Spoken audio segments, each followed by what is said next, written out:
Everyone, welcome back to the ones. तो आज हम लोग ज्योमेट्री मैंचुरेशन में पढ़ने वाले पैरेललोग्राम एंड रेक्टेंगल के बारे में। इससे पहले हमने ट्रायंगल कंप्लीट किया था। अगर आपने अभी तक वो नहीं देखा है तो आपको आई बटन में ज्योमेट्री मैंचुरेशन की पूरी प्लेलिस्ट मिल जाएगी। ओके, वे आज अपन लोग देखते हैं पैरेललोग्राम एंड रेक्टेंगल्स। करते हैं। ये हमारे पास ये रेक्टेंगल है, ये पैरेललोग्राम है। तो पहली कंडीशन होती है कि आमने सामने ये साइडें बराबर होती हैं और वो दोनों के लिए होते हैं। यानी कि अगर A B C D A B C D A B equals to C D and B C equals to D A B equals to C D and B C equals to A D, ये वाली condition दोनों में होती है। Okay, सारी साइडें बराबर होती हैं। एक तो आमने सामने की साइडें पैरेलल होती हैं एक दूसरे के। A B parallel to D C and B C parallel to A D. Same इसी तरीके से इसमें भी हो जाएगा। A B parallel to D C and A D parallel to B C. इसमें सारे एंगल्स 90 डिग्री के होते हैं।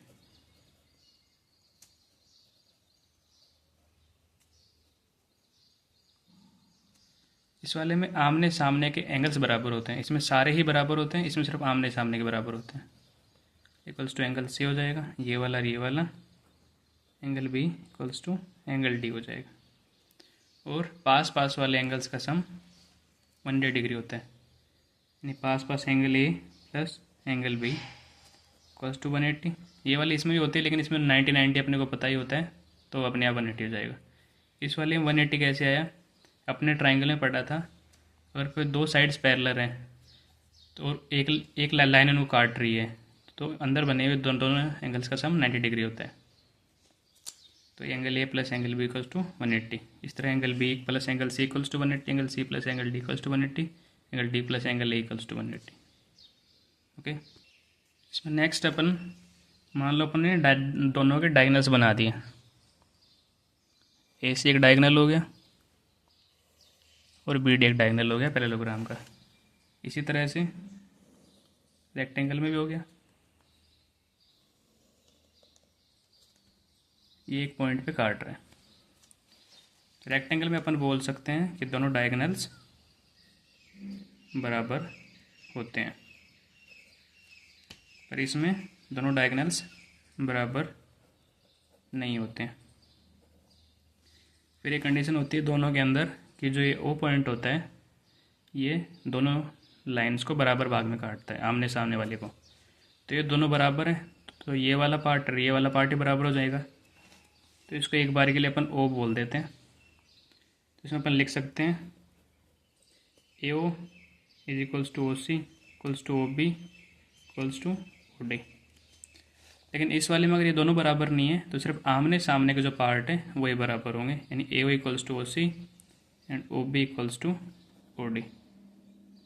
ओके, कंडीशन ये होती है कि जो एंगल डायगनल्स का बाइसेक्टर होता है वो लाइंस को दो बराबर भाग में काटता है।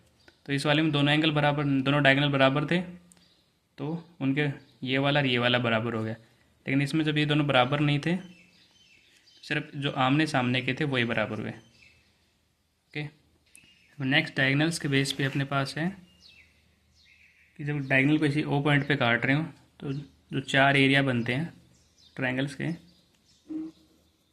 वो सारे के सारे बराबर होते हैं। किस तरह से? आमने सामने को तो अपने को बराबर दिख रहे हैं, ये दोनों साइड बराबर और ये साइड बराबर, तो एरिया बराबर हो गया। अब ये वाले में कैसे करेंगे? अगर अपन एक बड़ी वाली ट्रायंगल लें, ट्रायंगल बी सी डी, और ये वाला इसका मिड पॉइंट है, तो अपन बोल सकते हैं सी ओ क्या होगी? बी सी डी की मीडियन है। तो अपन ने पढ़ा था कि मीडियन जो होती है वो ट्रायंगल को दो हिस्सों में बराबर काट देती है। तो ये वाला एरिया इस वाले के एरिया बराबर हो गया, ये वाला इसके बराबर था तो ये वाला इसके बराबर भी हो गया। तो ये चारों पॉइंट्स के पार्ट्स का एरिया बराबर होता है। और यही सेम कंडीशन पैरेललोग्राम में भी लग जाती है कि डायगोनल्स जितने पार्ट में काटते हैं उन सब का एरिया बराबर होता है। ओके, ये वाले में भी कंडीशन सेम ही है। आमने सामने तो बराबर दिख रहे हैं, ये साइड इसके बराबर, ये साइड इसके बराबर, ये साइड दोनों बराबर, तो अगर अपन एरिया निकालेंगे तो बराबर आ जाएगा। इसी तरीके से ये मीडियन हो जाएगी क्योंकि बराबर भाग में काट रही है इस वाली लाइन को, तो इसको बराबर भाग में काट देगी एरिया को। ओके, अभी नेक्स्ट क्या है इसमें, नेक्स्ट इसमें डायगनल्स के बेस पर ही है कि चारों साइड्स के स्क्वायर का सम दोनों डायगनल्स के स्क्वायर के सम के बराबर होता है, यानी A B square plus B C square plus C D square plus D A square equals to A C square plus B D square.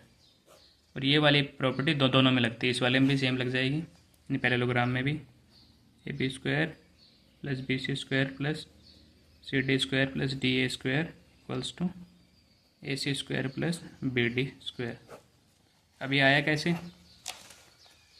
इस वाले में देख लेते हैं पहले। अपने को पता है ये वाला राइट एंगल है, तो इसका स्क्वायर प्लस इसका स्क्वायर बराबर इसका स्क्वायर। ऐसे ये वाली ट्रायंगल में देख लेंगे, इसका स्क्वायर प्लस इसका स्क्वायर बराबर इसका स्क्वायर, दोनों को साथ लिख दें तो यहाँ से ये आ जाएगा। ओके ठीक है, तो अपना यहाँ तक हो गया। अब इसके बाद नेक्स्ट प्रॉपर्टी वो सिर्फ और सिर्फ रेक्टेंगल के लिए, और उस पर सीडीएस में क्वेश्चन आ जाता है। तो प्रॉपर्टी क्या है, तो रेक्टेंगल की नेक्स्ट प्रॉपर्टी है, मान लीजिए कोई रेक्टेंगल है ए बी सी डी, इसके अंदर कहीं भी मैं कोई एक पॉइंट ले लूँ ओ, उसको चारों वर्टेक्स से मिला दूँ,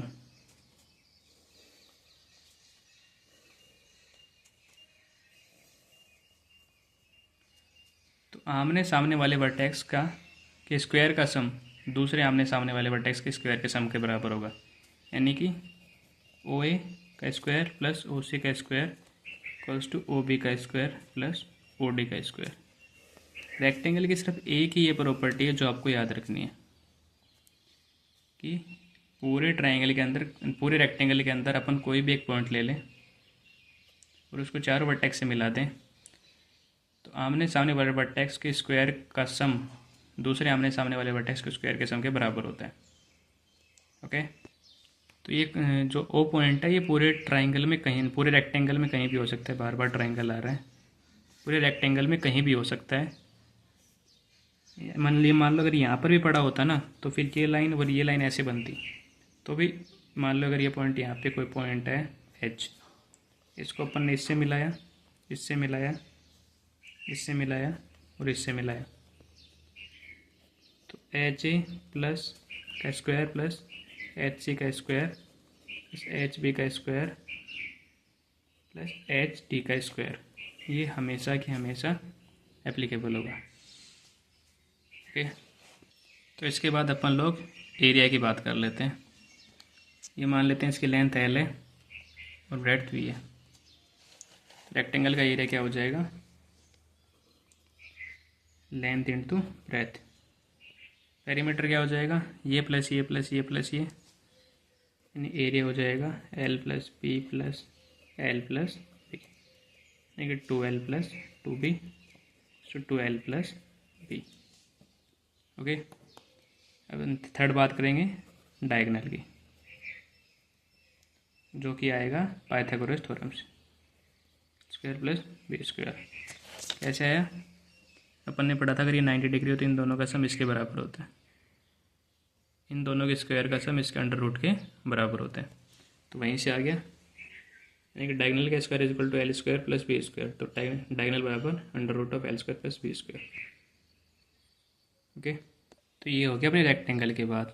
इसके बाद करेंगे अपन पैरेललोग्राम में, कि मान लो ये एल है और ये बी है,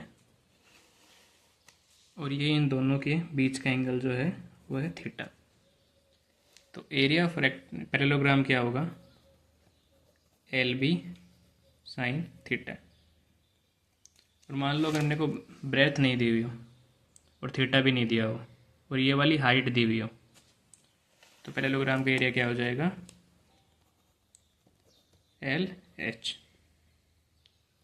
ओके, ये कैसे आया वो देखते हैं अभी, कि एल एच भी क्यों लिख सकते हैं अपन इसको। मान लो अपने को ये वाली वो दिया हुआ है और ये बी है, ये एच है, ये थीटा है, तो अपन क्या लिख सकते हैं, ऊपर लिख के दिखाता हूँ, साइन थीटा बराबर एच बाई बी, यानी ये होगी हाइपोटेनस और ये हो गया इसका परपेंडिकुलर, तो H is equals to B sine theta.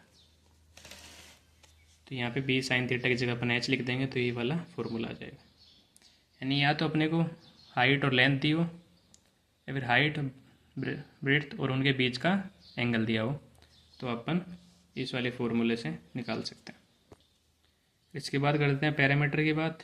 तो पैरामीटर दोनों का सेम ही होता है। ओके, पैरेललोग्राम का डायगोनल हम निकालेंगे नहीं क्योंकि दोनों की वैल्यू अलग अलग होती है। उसके बाद नेक्स्ट है अपने पास, मान लो ये एक रेक्टेंगल एक पैरेललोग्राम है, सभी साइड्स के मिड पॉइंट को मिलाने पे जो शेप बनता है वो कौन सा बनता है, यानी ये वाला पॉइंट, ये इसका मिड पॉइंट, ये इसका मिड पॉइंट, ये इसका मिड पॉइंट, इनको मिलाया तो ये बना।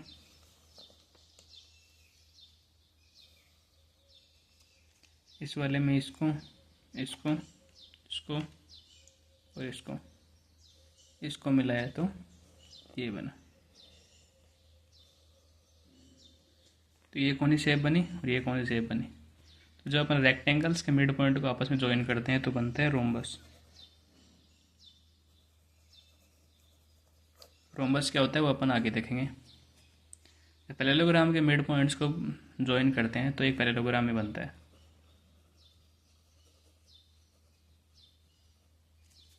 ओके, तो इसी वाले कॉन्सेप्ट पे एक CDS में क्वेश्चन आया हुआ है, ईयर मेरी याद नहीं किस साल आया था, पर आया था कि अगर अपन एक रेक्टेंगल के एंगल बाइसेक्टर लें और फिर उनको आपस में ज्वाइन करें तो जो शेप बनती है उसको क्या बोलते हैं। यानी कि ये रहा अपने पास एक पैरेललोग्राम,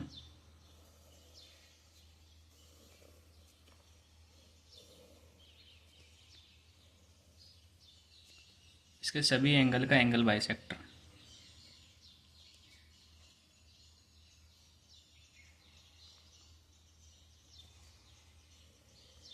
आपको डायग्राम देख के शायद ही पता लगे, पर हम इसको निकालेंगे कि कौन सी शेप बनी। तो ये जो बीच में शेप बनी है इन चारों पॉइंट को ABCD, ये कौन सी शेप है। जैसे 2015 में क्वेश्चन आया था, ईयर मेरे सही से याद नहीं है। ओके, तो अभी ये कौन सी शेप बनी, तो अपने को ये निकालना है। अपने को पता है ये वाला एंगल बराबर है, ये वाला एंगल बराबर है, ये x है तो ये भी x है, ये y है तो ये भी y है। और अपन ने पढ़ा था कि पैरेललोग्राम में आस पास वाले एंगल्स का सम कितना होता है, 180 होता है। 2x + 2y = 180, x + y = 180, इन दोनों का सम 180 है तो ये 90 हो गया, क्योंकि ट्रायंगल के सभी एंगल्स का सम 180 होता है। अगर ये 90 है तो ये अंदर वाला भी 90 है। ओके, इसी तरह से ये वाला भी 90 हो जाएगा, फिर आमने सामने के बराबर ही होते तो ये भी 90 हो जाएगा, ये भी 90 हो जाएगा। तो ये ऐसा तो सिर्फ एक कंडीशन होता है जब कोई रेक्टेंगल बन रहा हो। ओके, यानी कि किसी पैरेललोग्राम के अगर अपन सारे एंगल्स का बाइसेक्टर लेते हैं जो शेप बन निकल के आता है वो एक रेक्टेंगल होता है। अभी इसके बाद नेक्स्ट अपन लोग देखते हैं स्क्वायर और रोम्बस के बारे में। तो ये एक अपने पास स्क्वायर है, ये एक अपने पास रोम्बस है। अब कुछ बातें दोनों में सेम होती हैं, कुछ अलग होती हैं, तो पहले सेम है वो देख लेते हैं। यानी ये स्क्वायर है ABCD, ABCD, दोनों में चारों साइडें बराबर होती हैं।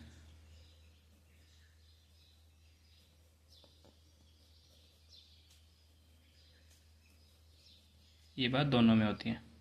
ओके, अब इसके बाद जो बातें अलग अलग हैं, इसमें सारे एंगल्स 90 डिग्री होते हैं रेक्टेंगल की तरह।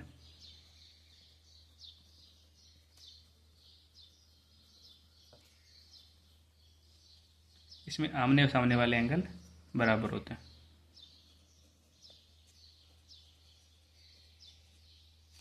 और पास पास वाले एंगल्स का सम 180 डिग्री होता है।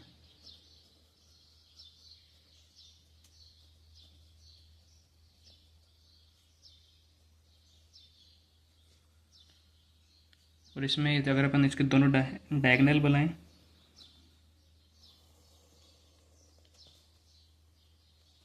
और इसके दोनों डायगोनल बनाएं तो यहाँ पे AC इक्वल्स टू BD होता है, AC not equals to BD होता है। इस वाले मान लो ये पॉइंट O है तो OA इक्वल्स टू OC होता है और OP इक्वल्स टू OD होता है। ओके, और इसके बाद एक बात और है, जो रोम्बस के डायगोनल्स होते हैं वो एक तो दूसरे के परपेंडिकुलर होते हैं, यानी AC is perpendicular to BD। Okay, तो इसके बेस पे यानी ये वाले एंगल 90 हो जाएगा, तो ये चारों ट्रायंगल आपस में कॉन्ग्रुएंट हो जाएंगे, क्योंकि जितना ये है उतना ये है, ये दोनों में कॉमन है, ये 90 है, ऐसे ऐसे ये तो दोनों आपस में कॉन्ग्रुएंट हो जाएंगे, ये दोनों आपस में हो जाएंगे, ये दोनों आपस में हो जाएंगे, तो चारों आपस में कॉन्ग्रुएंट हो जाएंगे। इस वाले में तो वैसे बहुत प्रॉपर्टीज होती हैं कि ये 90 है, इनकी साइड्स आपस में परपेंडिकुलर होती हैं। अब इसके बाद नेक्स्ट है जो अपने रेक्टेंगल में देखा था, पैरेललोग्राम में देखा था, अगर इनके मिड पॉइंट्स को मिलाएं तो कौन सी शेप बनती है। इसके मिलाया और इसको मिलाया, थोड़ा गलत बन गया पर आप लोग आइडिया लगा लेना थोड़ा सा। तो इसको अगर अपन मिड पॉइंट्स को मिलाया तो स्क्वायर ही बनता है, लेकिन अगर ये अपन इसके मिड पॉइंट्स को मिलाया तो बनता है रेक्टेंगल।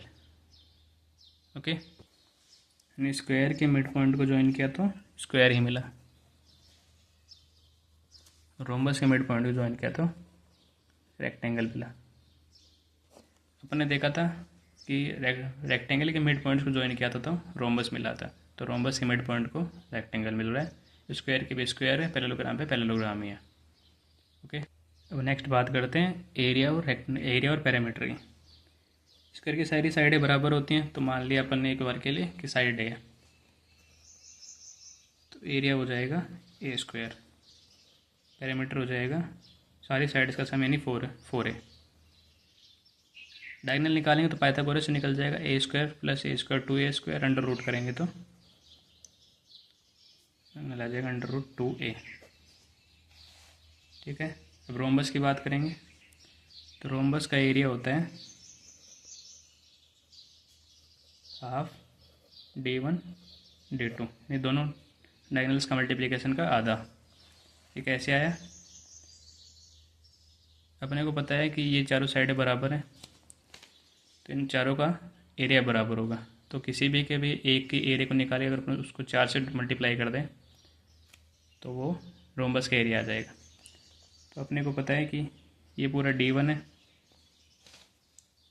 तो इस वाली ट्रायंगल का एरिया कितना होगा, OCB का, और एरिया कितना होगा half to base into height.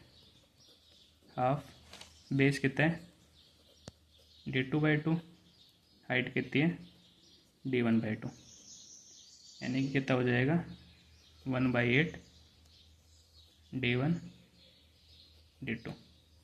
अगर इससे अपने को 4 से मल्टीप्लाई करेंगे तो 1/2 D1 D2। ठीक है, इसका पैरामीटर निकालना हो अपने को, तो पैरामीटर तो वही है 4 इंटू साइड।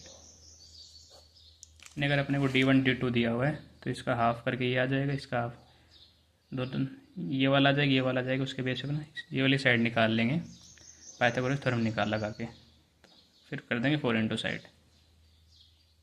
ओके, और इसी वाले के बेस पे अपन बोल सकते हैं कि अगर रोम्बस के दोनों डायगोनल बराबर हो जाए तो वो एक स्क्वायर ही होता है, यानी रोम्बस कुछ भी नहीं होता। अगर अपन इसको ऊपर से थोड़ा सा दबाएंगे तो ये प्रॉपर 90 में आ जाएंगे, तो फिर वो स्क्वायर ही बन जाएगा। ओके, इसके बाद थोड़ा सा अपन क्वाड्रिलेटरल के बारे में भी देखते हैं। नेक्स्ट अपने पास क्वाड्रिलेटरल क्या होता है, ऐसे एक क्लोज फिगर जिसमें 4 साइड्स हों, 4 एंगल हों और 4 वर्टिसेस हों। ओके, तो उसको अपन क्वाड्रिलेटरल बोल देते हैं, यानी कि कोई भी साइड हो इस तरह से दिया हुआ है। ठीक है, तो ये एक क्वाड्रिलेटरल है। लेकिन अपन इसका कुछ भी नहीं निकाल सकते, ना एरिया, ना ना एरिया, ना पैरामीटर, ना कुछ और। तो क्वाड्रिलेटरल का अपने को जब भी कोई क्वेश्चन दिया होगा तो अपने को उसको दो ट्राइंगल में तोड़ के सोल्व करना है। इस वाले को दो में कैसे तोड़ेंगे, यहाँ से टूट जाएगा, यहाँ से टूट जाएगा, तो एक ट्राइंगल ये वाला बन जाएगा, एक ट्राइंगल ये वाला बन जाएगा। तो अपन जो भी ऑपरेशंस होंगे इनके ऊपर लगाएंगे। ओके, तो अपन ने अभी तक जो भी पढ़े वो भी सारे क्वाड्रिलेटरल थे। तो यानी अपन ने अभी तक क्या क्या पढ़ा, रेक्टेंगल, पैरेललोग्राम, स्क्वायर और रोम्बस, चार पढ़े। यानी कि एक रेक्टेंगल है, पैरेललोग्राम, स्क्वायर, रोम्बस, ये सारे के सारे होते हैं अपने पास क्वाड्रिलेटरल्स। ओके, सारे के सारे रेक्टेंगल्स पैरेललोग्राम होते हैं, क्योंकि आमने सामने की साइडें बराबर हैं और आमने सामने के एंगल से बराबर है, और आप आस पास वाले एंगल्स का सम भी 180 डिग्री है। सारे के सारे स्क्वायर्स रेक्टेंगल होते हैं, एंगल 90 है, बाकी सारी कंडीशन मैच कर रही हैं। सारे के सारे स्क्वायर्स पैरेललोग्राम होते हैं, सारे के सारे स्क्वायर रोम्बस होते हैं। क्या सारे के सारे रोम्बस स्क्वायर होते हैं? श्योर नहीं हुई, स्क्वायर होने के लिए कंडीशन होती है कि 190 डिग्री का होना चाहिए, तो यहाँ पे अपने को पता नहीं होता है। सारे के सारे रोम्बस पैरेललोग्राम होते हैं। ओके, अब ये कैसे हो रहा है, देखो, जो रेक्टेंगल की एक प्रॉपर्टी होती है कि एंगल 90 डिग्री का होना चाहिए, लेकिन पैरेललोग्राम भी वो नहीं होती, तो 90 हो चाहिए मत हो, तो फिर भी वो पैरेललोग्राम उसको बोल सकते हैं। लेकिन रेक्टेंगल, पैरेललोग्राम को रेक्टेंगल नहीं बोल सकते, इसमें 90 डिग्री कंपलसरी होता है अपने पास। ओके, स्क्वायर के केस में देखेंगे तो आमने सामने की साइडें बराबर हो, सारे बराबर हो उससे मतलब नहीं, पर आमने सामने के बराबर होनी चाहिए तो उसको पैरेललोग्राम बोल देंगे। और आमने सामने के एंगल ही बराबर हो जाते हैं तो भी पैरेललोग्राम बोलते हैं।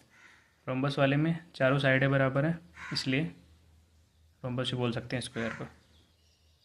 वाले में स्टेटमेंट बेस्ड क्वेश्चन आ जाते हैं कि ये एक रेक्टेंगल है तो क्या पैरेललोग्राम होगा, ये पैरेललोग्राम है तो क्या स्क्वायर होगा, इस तरह से मल्टीपल चॉइस क्वेश्चन आते हैं ना, स्टेटमेंट 1 स्टेटमेंट 2 वाले, तो वो ये वाली फॉर्म में वो पूछ सकता है।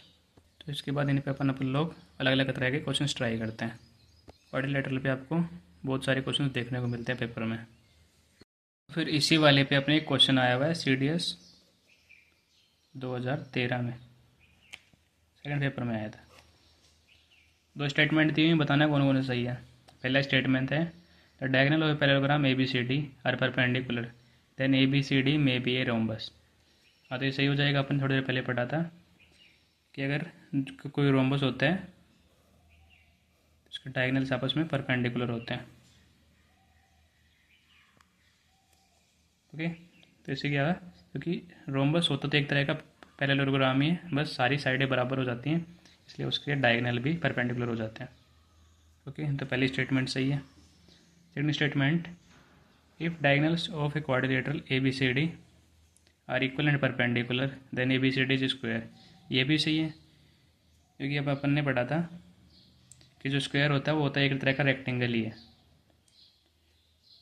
लेकिन जब सारी साइडें बराबर करते हैं तो उसके डायगोनल्स आपस में परपेंडिकुलर हो जाते हैं। तो ये सेकंड स्टेटमेंट भी सही है, तो इसका आंसर आ जाएगा बोथ फर्स्ट एंड सेकंड। तो इसके बाद नेक्स्ट क्वेश्चन अपने पास, ABCD is a quadrilateral such that BC equals to BA and CD is greater than AD, then relation between angle BAD and BCD। ये भी अपने PY के क्वेश्चन है, साल मेरे को याद नहीं कौन से साल में आया था। तो अपने क्या बोला हुआ है, दो साइडें बराबर दी हुई हैं, AB और BC बराबर दी हुई। फिर बोला हुआ है CD जो है वो AD से बड़ी है, तो CD अपन ये मान लेते हैं, ठीक है। ये वाली इससे बड़ी है। मैंने आपको बताया जब भी क्वाड्रिलेटरल दिया हो तो पहले अपन को उसके दो भाग में काट लेना है। तो ये अपन ने इसको दो भाग में काट लिया, ये पॉइंट डी है। अब ट्राइंगल डी ए सी में देखते हैं। ये वाली साइड बड़ी है तो इसके सामने का एंगल बड़ा होगा, ये वाली साइड छोटी है तो इसके सामने का एंगल छोटा होगा। और किस किस में रिलेशन पूछा है, बी ए डी और बी सी डी, यानी पूरे एंगल में रिलेशन पूछा हुआ है। तो ये वाला एंगल बड़ा है, ये वाला एंगल छोटा है, और ये दोनों एंगल बराबर है क्योंकि दोनों साइडें बराबर है। ओके, तो ये वाला बड़ा है और ये वाला छोटा है, तो इनमें कोई बराबर जोड़ने पे ये वाला ही बड़ा रहेगा। Angle B A D is greater than angle B C D, ये इसका आंसर आ जाएगा। यानी मान लो ये वाला एंगल 4 था, ये वाला 2 था, इन दोनों की वैल्यू 1 1 है। तो 4 में भी एक जोड़ा, 5 में भी एक, 2 में भी एक जोड़ा, तो ये 5 हो जाएगा, ये 3 हो जाएगा, तो ये बड़ा ही रहेगा हमेशा। ठीक है, ये वाला हो गया। यानी कि क्वाड्रिलेटरल जब भी दिया हो तो उसको दो ट्राइंगल में तोड़ दो। फिर इसके बाद नेक्स्ट क्वेश्चन देखते हैं। इसके बाद नेक्स्ट क्वेश्चन अपने पास CDS 2014 का। P Q R be a rectangle such that P Q is equals to √3 QR, then angle PRS equals to कितना होगा। तो मान लेते हैं ये एक रेक्टेंगल बोला है ना, सॉरी, एक रेक्टेंगल है PQRS, PQ is equals to √3 QR, ये √3 है तो 1 हो जाएगा। ये √3 है, 1 कैसे पता लग गया ना।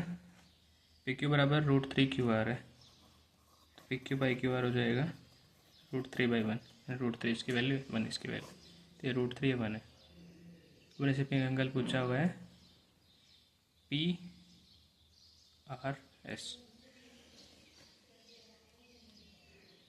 ओके,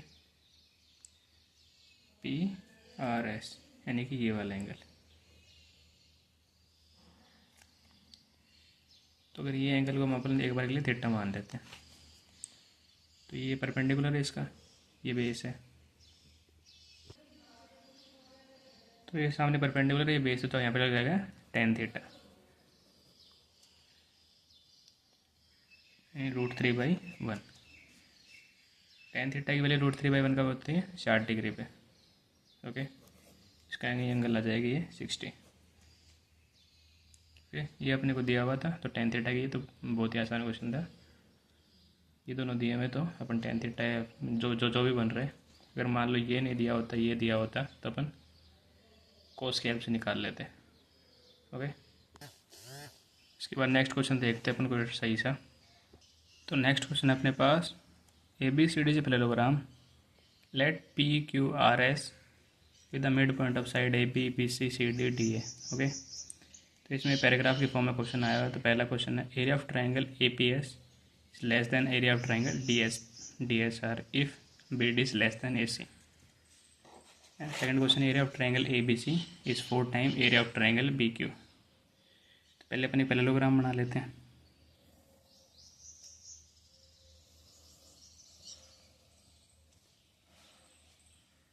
ये हो गया ना पैरेललोग्राम ABCD। ओके, ये मिड पॉइंट्स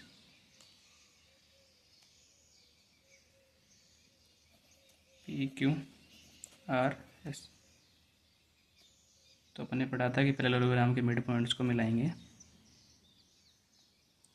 तो भी एक पैरेललोग्राम बनता है।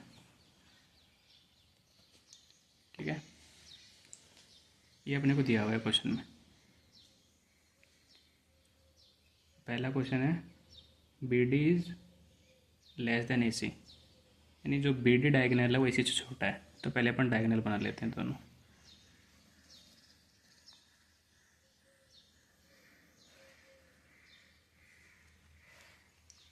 ये डायगोनल AC, ये डायगोनल BD है, BD छोटा है AC से। और अपन ने क्या पढ़ा था कि डायगोनल जो के बाद जो 4 ट्रायंगल बनते हैं, चारों का एरिया बराबर होता है।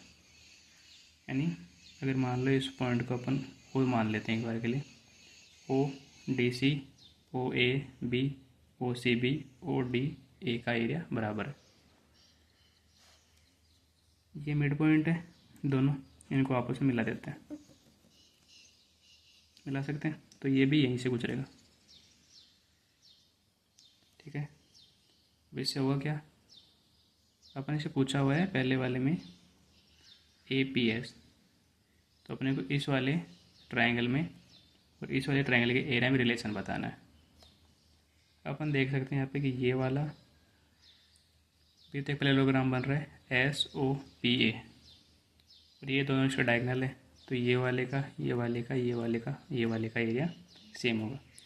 ऐसे सब में यही हो रहा है। और ये वाला जो है, ये वाला ट्रायंगल और ये वाला ट्रायंगल, ये दोनों किसी ट्रायंगल हैं, ये इस पैरेललोग्राम के ट्रायंगल हैं जिसकी ये है मीडियन।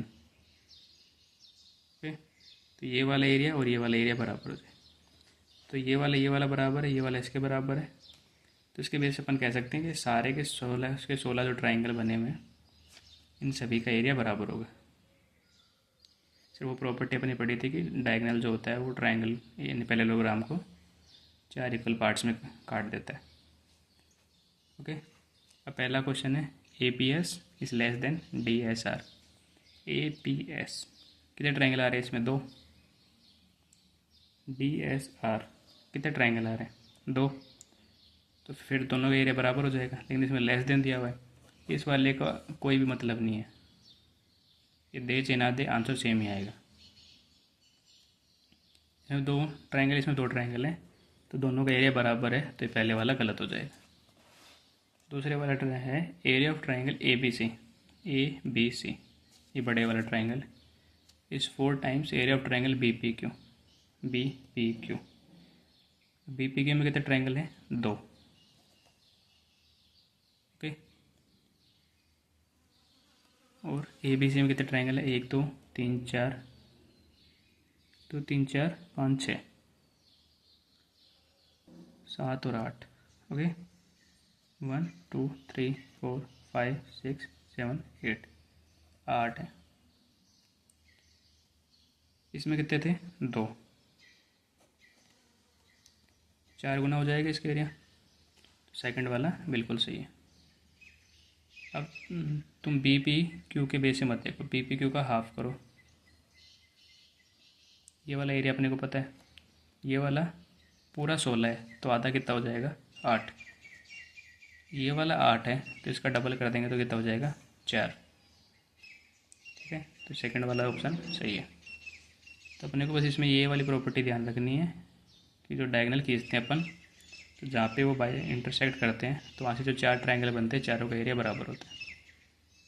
ओके, तो पूरा फिर से देख लो एक बार। ABCD एक पैरेललोग्राम था, PQRS मिड पॉइंट दिए हुए, तो इनको आपस में मिलाएंगे, तो पैरेललोग्राम को 4 इक्वल पार्ट्स में काट देंगे, यानी ये वाला ये वाला ये वाला और ये वाला। ठीक है, अब 2 डायगोनल दिए हुए अपने को पता है कि डायगोनल जो होता है वो पूरे पैरेललोग्राम को 4 इक्वल पार्ट में काटता है, जहाँ पे वो इंटरसेक्ट करता है उसके बेस पे।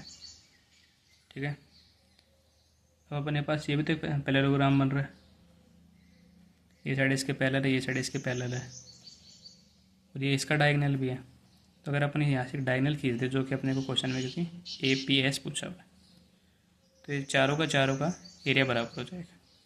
ऐसे इन चारों का एरिया बराबर हो जाएगा, ऐसे इन चारों का, ऐसे इन चारों का, और इन चारों का आपस में एरिया बराबर है, तो यानी इन सभी छोटे ट्रायंगल का एरिया बराबर हो जाएगा। ऐसे समझ लो कि मान लो पूरे का एरिया 16 था, 4 पार्ट की, तो एक का एरिया 4 आ गया, उन 4 के भी 4 पार्ट कर दिए, तो एक का एरिया 1 आ गया, तो ये भी 1 है, ये भी 1 है, ये भी 1 है, इस तरह से हो जाएगा। फिर जो भी कंडीशन दी है उसमें काउंट करके अपन लोग निकाल लेंगे। ये शायद CDS 2014 का क्वेश्चन है। उसके बाद नेक्स्ट क्वेश्चन अपने पास, अपने को फिर से 2 स्टेटमेंट दिए हुए और बताना है कौन से वाला सही है, फिर दोनों से कौन सा कैसे क्या है। पहला स्टेटमेंट है, let ABCD is a parallelogram which is not a rectangle, then 2AB² + BC² is not equals to AC² + BD²। Second statement, if A B C is a rhombus with A B equals to 4 centimetre then A C square plus B D square is equals to N square for some positive integer N. Okay, तो इसमें पहले वाला तो अपने को पता है गलती हो जाएगा, क्योंकि अपन ने पढ़ा था A B square plus B C square plus C D square plus D A square equals to A C square plus B D square. तो इसको ये वाला बराबर है, तो 2ab लिख सकते हैं इसको। ये वाला बराबर है 2bc स्क्वायर लिख सकते हैं, 2 कॉमन आ जाएगा। A B square plus B C square equals to A C square plus B D square. ये साइड्स के स्क्वायर का सम डायगोनल के स्क्वायर के सम के बराबर होता है। तो ये पहले वाला स्टेटमेंट इसके बेस पे गलत हो जाएगा। इसमें देखो, इसने लैंग्वेज इस तरह से दी है, इसने यहाँ पे लिख दिया इज नॉट ए रेक्टेंगल, क्योंकि ना जब अपने को ना पैरेललोग्राम का याद नहीं रहता, रेक्टेंगल याद रह जाता है। तो इसको देख के लगता है कि ये तो कंडीशन रेक्टेंगल में होती थी कि दोनों बराबर होते थे, लेकिन ये वाली कंडीशन दोनों में होती है। तो पहले वाला गलत हो जाएगा। दूसरे वाला है A B C D is a rhombus with A B equals to 4 centimetre then A C square plus B D square equals to N square for some positive integer N. तो देखना पड़ेगा अपने को, ये रोम्बस हो गया अपना,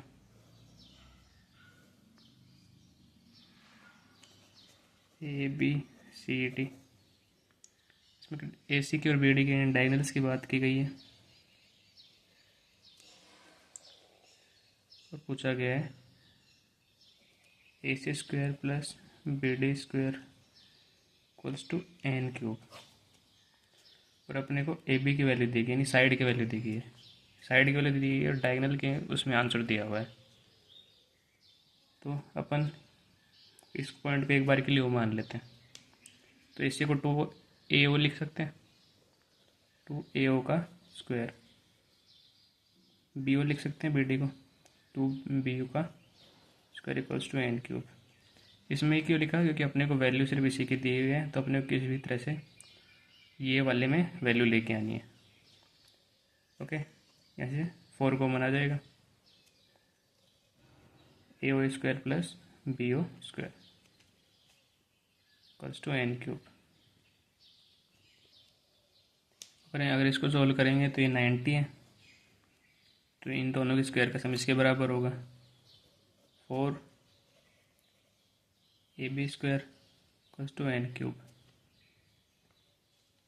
तो 4 into 4 square equals to N cube. तो 4 का क्यूब इक्वल्स टू एन का क्यूब आ जाएगा, तो एन इक्वल्स टू 4 आ जाएगा।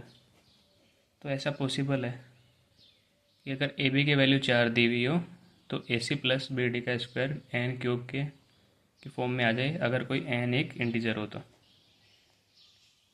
सेकंड वाला बिल्कुल सही है, तो इसका आंसर आता है ओनली सेकंड। ओके, इसके बाद नेक्स्ट क्वेश्चन अपने पास A B C D is a parallelogram, is the point on B C such that B E ratio E C is equals to M ratio N. If A and D B intersect at F, then what will be the ratio of area of triangle FEB and area of triangle AFP।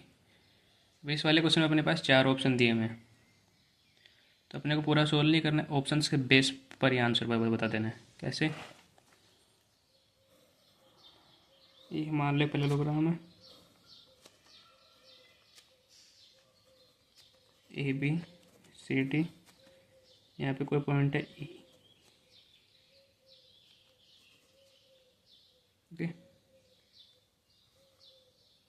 इसको इससे मिला दिया, इसको इससे मिला दिया और इसको इससे मिला दिया, तो अपने को ये वाले अपोन में ये वाले का वो बताना है।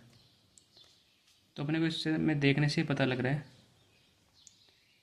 कि जो ये वाले का रेशियो है अपोन में ये वाले का रेशियो है, तो न्यूमरेटर बड़ा होगा, न्यूमरेटर छोटा होगा, डिनोमिनेटर बड़ा होगा।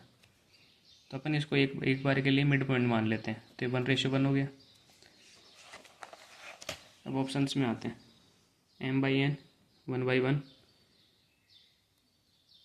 m/n का स्क्वायर 1/1, n/m का स्क्वायर 1/1। लेकिन अगर अपन लास्ट वाला ऑप्शन देखते हैं तो m/m + n का स्क्वायर यानी 1/4। और अपने को पता है ये वाला एरिया ज़्यादा बड़ा है, ये वाला छोटा है, तो फोर्थ ऑप्शन हो जाएगा इसका। तो कई बार अपने को पूरा सोल्व नहीं करना होता, ऑप्शन देख के भी अपना आंसर बता सकते हैं। ओके, और ये वाला पूरा सोल्व कैसे करना है ये मैंने ट्रायंगल वाले में बताया हुआ है, शायद थर्ड वीडियो में बताया था, अब आप वहाँ से देख सकते हैं। इसके बाद नेक्स्ट क्वेश्चन देखते हैं। अब नेक्स्ट क्वेश्चन अपने पास CDS 2022 कि ABCD से parallelogram AB equals to 8 centimetre, AD equals to AB equals to 15 centimetre sorry and AD equals to 8 centimeter and theta is the acute angle between them, then what will be the area of parallelogram। यानी कि ये कोई parallelogram है,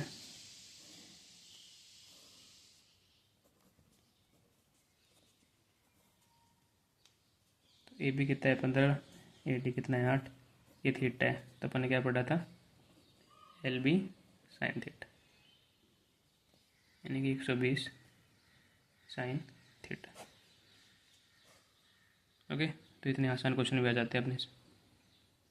इसके बाद next अपन देखते हैं trapezium के बारे में। कोऑर्डिनेटर का शायद ये आखिरी टॉपिक है, ट्रेपेजियम।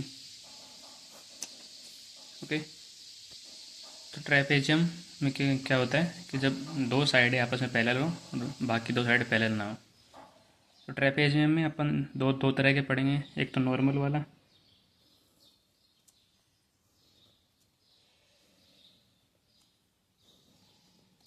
और एक पढ़ेंगे आइसोसेलेस ट्रेपेजियम।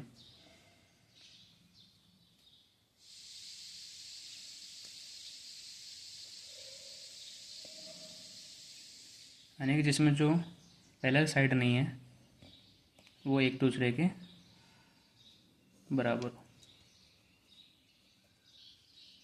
ओके, ABCD ये दो तरह के अपन पढ़ेंगे।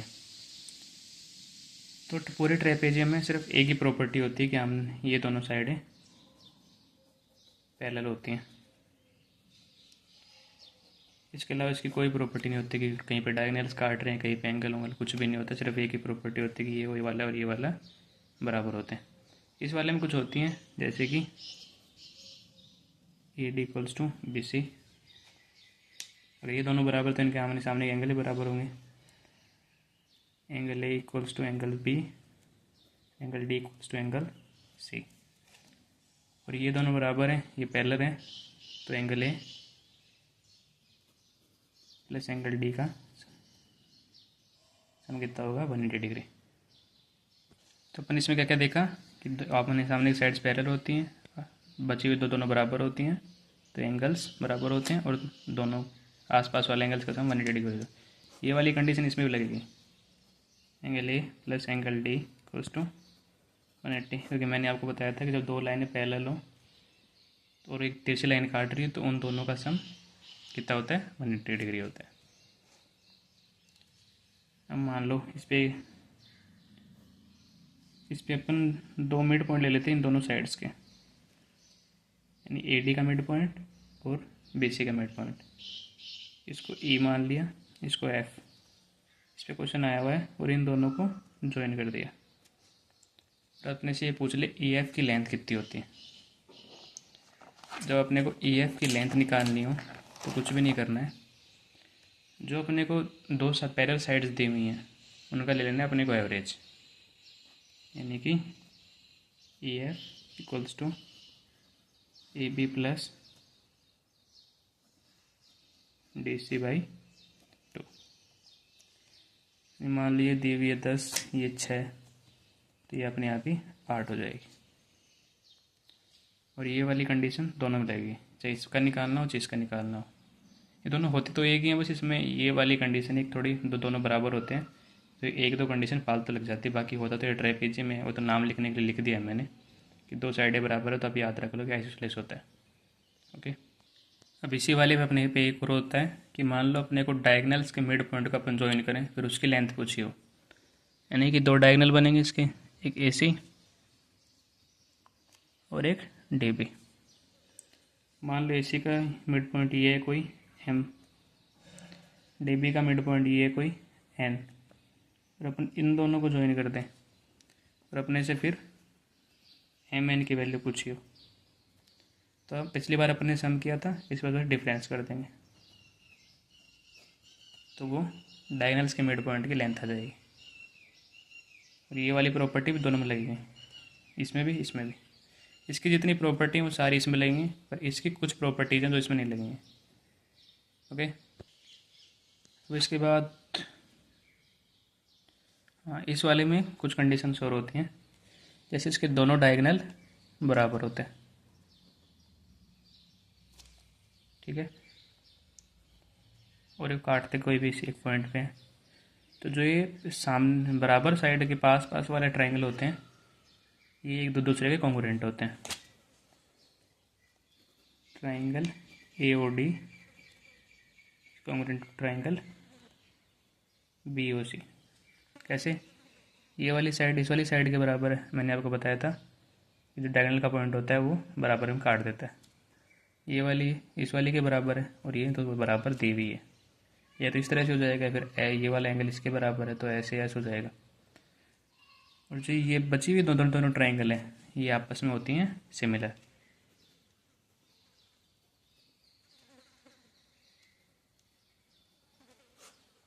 किस तरह से? ये वाला एंगल इस वाले के एंगल के बराबर, और ये एक जेड बन रहा है तो अल्टरनेट एंगल हो गए ये इसके बराबर, तो ए प्रॉपर्टी से ये दोनों ट्रायंगल सिमिलर हो जाएंगे। ओके, अब जो सिमिलर ट्रायंगल वाली बात है वो इस वाले में भी लगती है। क्यों? क्योंकि अपने को पता है दोनों पैरेलल है, ये एक लाइन खींची हुई है, तो ये वाला एंगल इस वाले एंगल के बराबर, ये वाला एंगल इस वाले एंगल के बराबर, और ये वाला एंगल इस वाले एंगल के बराबर।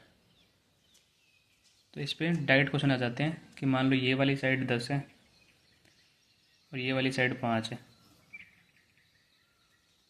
ओके, तो इन दोनों ट्रायंगल के एरिया का रेशियो क्या होगा? तो अपन ने पढ़ा था जो साइड का रेशियो होगा उसका स्क्वायर कर देंगे। साइड का रेशियो कितना है? 1/2, तो एरिया का रेशियो कितना हो जाएगा? 1/4। ओके, इस तरह से डायरेक्ट क्वेश्चन आता है, तो अपने को छोटी छोटी बातें याद रखनी है ताकि टाइम ख़राब नहीं हो।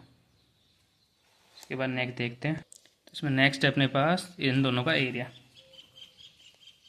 एरिया ऑफ ट्रेपेजियम होता है half sum of parallel sides into height. Height कौन सी? ये वाली, यानी हाफ करना है इन दोनों का सम इनटू इसकी हाइट। इसमें हाइट में ध्यान रखना है, अगर अपन हाइट को यहाँ से मेजर करेंगे, यानी जहाँ पे अपने डायगोनल्स काटे थे वहाँ से मेजर करेंगे, और ये 90 है 90 है, तो जो ये वाली हाइट है और इस वाली हाइट का रेशियो भी उतना ही होगा जितना अपने इनकी साइड्स का रेशियो आया था। यानी मान लो हाइट पूरी कुल मिला के 12 सेंटीमीटर है, तो इन दोनों का रेशियो 1:2 आया था, तो ऊपर वाले की होगी 4, यानी यहाँ से यहाँ तक, और ये नीचे वाले में होगी 8। ओके, अगर 21 होता तो 7 और 14 इस तरह से। लेकिन ये तभी वो है जब ये इसके यहाँ से जा रहा हो। अगर ये यहाँ से जा रहा है तो ये वाली प्रॉपर्टी नहीं लगेगी, पर ये वाला इतना काम नहीं आता अपने को। ये वाला याद रखना, ट्रेपेजियम में बहुत क्वेश्चन आते हैं। Half A B plus D C into H. Okay okay, तो ये हो गया अपना ट्रेपेजियम। अब आज की क्लास में इतना ही है। नेक्स्ट क्लास में अपन लोग पढ़ेंगे पॉलीगन्स, और फिर क्योंकि वो 15 मिनट के आसपास का टॉपिक है, फिर उसके बाद अपन शुरू करेंगे सर्कल, जो कि बहुत इंपॉर्टेंट टॉपिक है, उससे बहुत ज़्यादा क्वेश्चन आते हैं। Okay, take care, bye.